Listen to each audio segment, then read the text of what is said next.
Hey sports fans, Coach Nick here, and welcome to B-Ball Breakdown. I want to do a little combo here where we're going to first start with the Boston Celtics versus the San Antonio Spurs. It was a pretty good game, playoff atmosphere. The bottom line is when you have those 2 point guards in Rondo and Tony Parker, if either of them goes to the basket and doesn't score, forget about it. The other guy's going to tear down and get the basket on the other end. So it went back and forth, but the third quarter was pretty much the key here as the game got broken open there and the Spurs could not get back into it for the fourth. Watch how Kevin Garnett is going to do a great job hedging on the screen and roll, but watch where it puts him way out of position to get the rebound. McDyess gets the offensive rebound and the Spurs get another chance. Rondo can't keep Parker out of the lane, defense collapses, and Jefferson gets a wide open three. If Rondo has the ball near the basket and doesn't score, they're dead because Parker can beat everybody down the court and get the layup. Celtic offense has a lot of movement. They like to run a thing called a single double for Ray Allen from underneath the basket. What that means is you'll have a screen on the left side of the floor and then a double screen on the right side, and Allen can choose which side to go on. When they bring it back around on Pierce's side, they do screen and roll. They get a switch with KG's man, so now Pierce gets to exploit the matchup between him and McDyess. He pulls up for a nice easy shot. The Spurs do a zipper cut with Manu coming up to the top, and then they're going to do their version of triple-double with a screen on the left side and a double on the right side. Tony Parker comes all the way around the world. Watch how Big Baby's going to help out on that curl, leaving his man Tim Duncan open. Parker misses that pass, the offense bogs down, and it gives the Celtics a chance to be in position to stop the offense.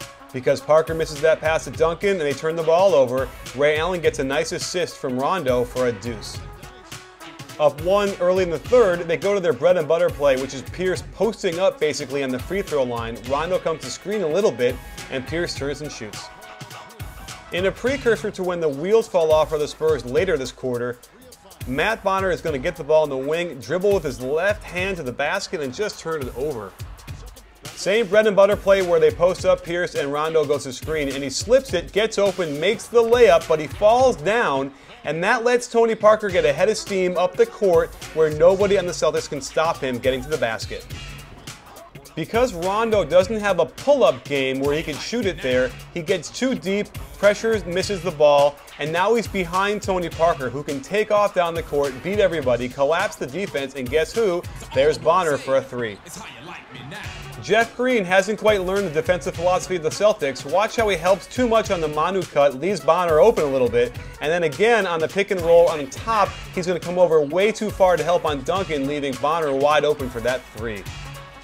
Here's why doing a screen and roll towards the middle of the floor works so well. When Duncan screens for Ginobili going to his left, they have to hedge, and that's going to make Green have to stay home on Bonner, and the other two guys can't risk their men being open, so that leaves the middle wide open for a little nice pass from Ginobili to Duncan.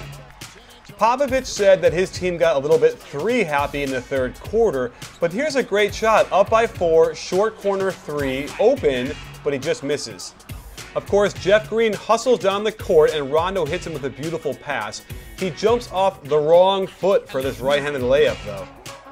The Spurs decide to do a sideline pick and roll where Manu has to go to his right. Watch how Garnett will back up and sink and clog the lane, leaving Parker open for one of those three happy shots Popovich talked about.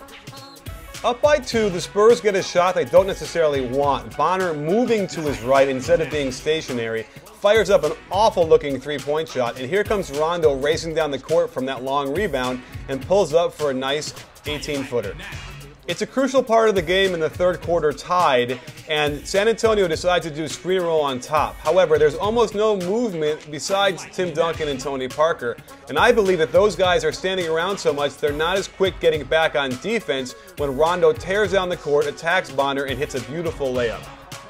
The Spurs finally get organized and run better offense, having Tony Parker getting a series of screens around the perimeter.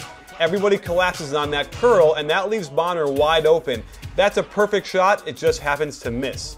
Another good offensive possession where they're going to get Parker curling around a Duncan screen. This is really nice. Jefferson gets a nice shot fake and gets to the rim, but completely blows the dunk for no reason. Here comes the Celtics racing down the court again, and Pierce gets a layup, and now they're up by 6. After a timeout, they run a sideline out of bounds play, and Neal gets the shot they want, but it's a long two. Not a great thing in the midst of the run by the Celtics. They get the offensive rebound, however, but again, Bonner is going to put them in a precarious position by putting the ball on the ground like he shouldn't be doing and pulling up. Jeff Green has a footwork problem like I showed you before, and again, lucky shot as he jumps off the right foot on a right-handed layup. The definition of a bad shot is when the other team is on a 12-0 run and you pull up for a quick release 3 in the corner. You're not going to believe this, but Matt Bonner puts the ball on the floor again trying to drive. They don't call it travel like they should because he definitely shuffles his feet, and they get bailed out with a foul call.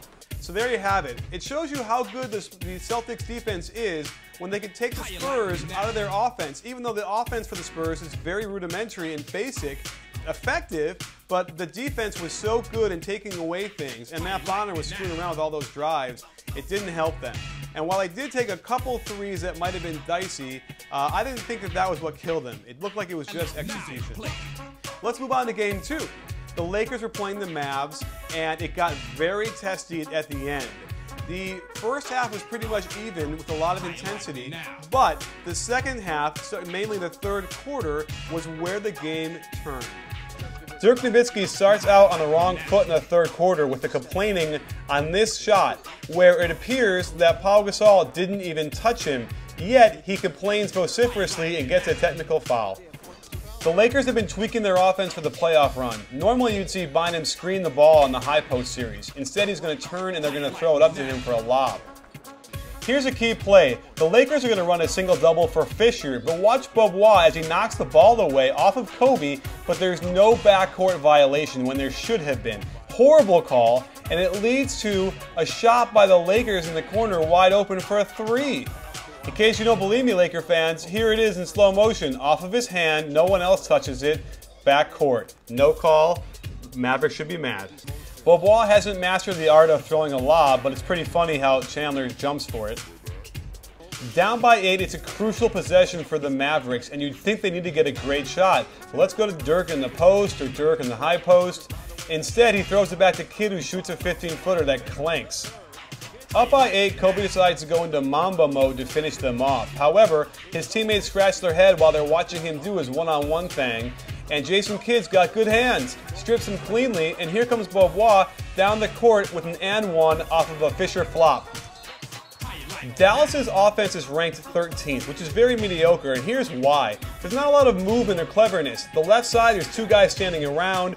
They do mostly basic flex and screen and roll, and against good defensive teams, they can get shut down pretty easily. Here's the flex, and then they do a screen and roll. The Lakers take it away. There's Bynum sinking back, helping out, and they get nothing but a bad shot with no time on the clock. Another example is Jason Kidd feeds the post and doesn't cut through like he should. That lets Ron Artest hang around and bother Nowitzki, and ultimately will lead into a turnover when he travels. When they do get it to Dirk in a position for him to score, there isn't a lot of movement on the weak side. Watch how everyone kind of clears out and just stands around. It makes it real easy for a defense to stop him on that. Dallas is a weak rebounding team, but it's not fair when you got twin towers in there. If one guy misses, there's another 7-footer in there to tip it in. Another definition of a horrible shot, you're down 10 on the ropes 8 minutes ago in the third, and Terry shoots a long jumper with lots of time on the shot clock. The Chuck Person adjustment on defense is letting Andrew Bynum leave his man a little bit more and float as a defender. On the ice defense, they let Dirk get to the basket though and he scores. I don't care how good you tell me Kidd can shoot threes. When you're down 9 in the third quarter on the road, taking that 3 with 14 to go on the clock is a bad shot. Let's talk Kobe. He doesn't move without the ball either. Here he should cut to the basket but instead stands there and then he's going to wander around the top of the key area. I guarantee you he should be cutting the basket on that pass to Gasol, but instead stands around, everybody stops, and Gasol's left to shoot a long shot. We know how bad Dallas is at rebounding, but watch how Chandler doesn't even try to box his man out. Where does he think that ball is going to go? Watch on the weak side as Blake is going to force the cutter to the baseline on that down screen. There's a lot of contact there. It might be a precursor as to what happens later in the fourth. And here you'll see that there isn't a real lot of organization on the Maverick offense. They kind of throw the ball around, not a lot of screening after that, and they get a shot that misses. Finally, down by 9 with 5 to go in the third, they set a screen for Nowitzki and he comes back onto the low post. He can go to work on Lamar and did that turnaround little jump shot and score.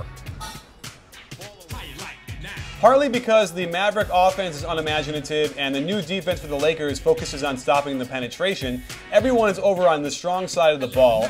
It almost works except for Ron Artest's bad closeout as he flies by. I'm not sure about the Mavericks offense, but I know that I've never coached an offense where you have a player back up over 20 feet in one straight line before he gets the ball. It's a weird angle, weird position, and they miss the shot.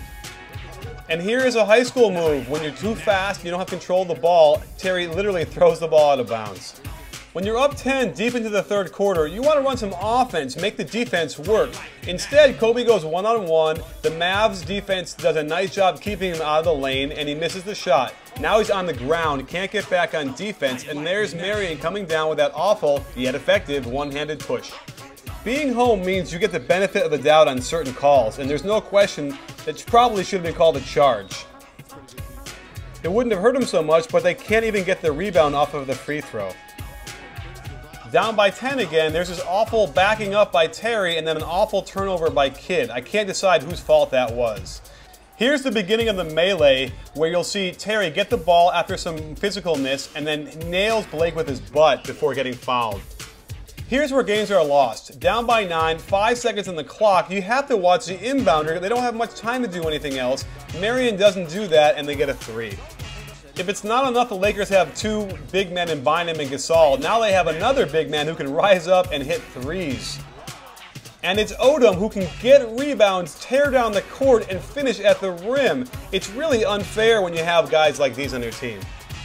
And here's what you've been waiting for, the push, which started the fight. And this is what happens when losers feel like there's no hope for them in this game and just pretty much give up and take themselves out of the game. There's no reason for that push. While it wasn't even that strong of a push, it was ridiculous, unsportsmanlike. Maybe it's the headband, it's too tight on his head, I don't know, but it's ridiculous. And I'm glad he got thrown out, and I think he did a lot of damage to the Mavs tonight. So if it isn't clear already, I don't like the way Jason Terry plays. In fact, I hate the way that Jason Terry plays, and I'm pretty sure it's not just the headband. I think he's out for himself, takes bad shots, doesn't even shoot all that well for the shots he takes, isn't that great of a defender, doesn't really do much to help you win.